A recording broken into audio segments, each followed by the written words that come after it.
I think so. What do you suppose made it do that? That's the damnedest thing I ever saw. I don't know. It seemed to swoop down at you deliberately. Oh, you're bleeding, too. Let's take care of that. Okay? That's the girl.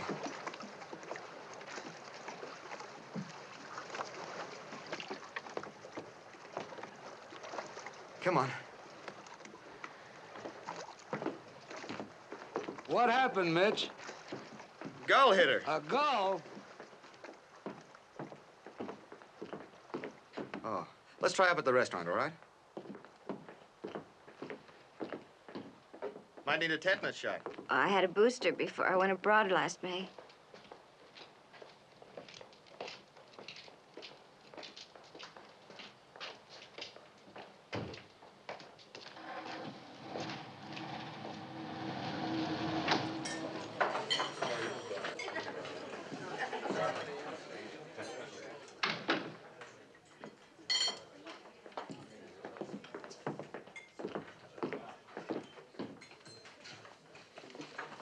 What happened? Oh, Dee.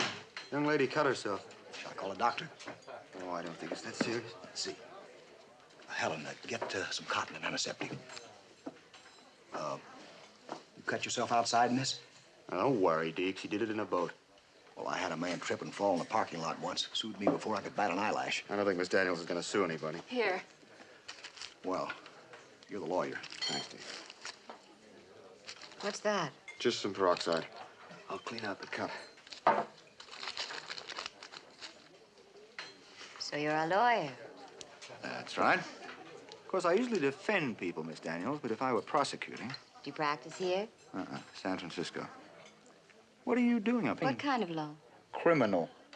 Is that why you want to see everyone behind bars? Oh, not everyone, Miss Daniels. Only violators and practical jokers. That's right. Ow. Oh, sorry. What are you doing up here? Didn't you see the lovebirds? Oh, you mean you came all this way to bring me those birds? To bring your sister those birds. She said it was her birthday. Besides, I was coming up anyway. What for? To see a friend of mine. Careful. Oh, sorry. Who's your friend? Annie Hayworth, the school teacher.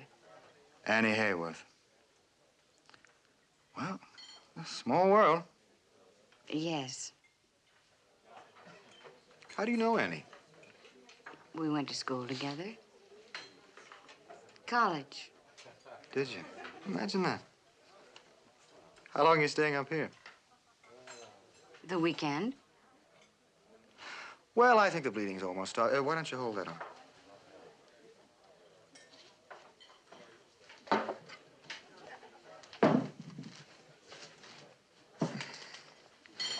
So you came up to see Annie, huh? Yes.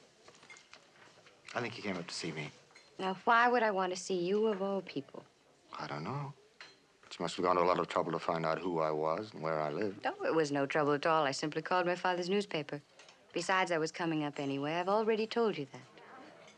You really like me, huh? I loathe you.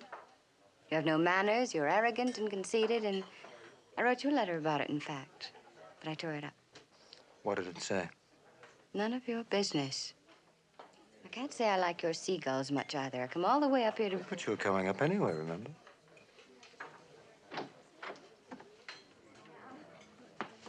Mitch? I thought I saw your car. What are you doing in town? I had to acknowledge a delivery. Of what? Mother, I'd like you to meet Melanie Daniels. Miss Daniels, my mother. How do you do? How'd you do, Miss Daniels? Acknowledge a what? A delivery. Miss Daniels brought us some birds from San Francisco. Oh. For Kathy, for her birthday. Where is she? Across at Brinkmeyer's. As a matter of fact, Miss Daniels is staying up here for the weekend, so I've already invited her for dinner tonight. Well, you did go to the trouble of bringing those birds. Oh, I couldn't possibly. You did say birds. Yes, lovebirds. Oh, I see. So we couldn't let you get away without thanking you in some small way? And you haven't met Kathy, and you are staying in the weekend? Well, yes, but... Well, you are, aren't you? Certainly, but... Well, then it's all settled. What time is dinner, Mother? 7 o'clock, the same as usual. I'll pick you up. Where are you staying? With Annie, of course. Oh, of course. How stupid of me. 7:15? Annie may have made other plans. I'll have to see. Besides, I can find my own way. You sure now? You won't hire a boat or anything? I'm sure. 7 o'clock, then. Maybe. We'll be waiting for you. How's your head? Oh, much better, thank you. A gull hit me, Mrs. Brenner, that's all.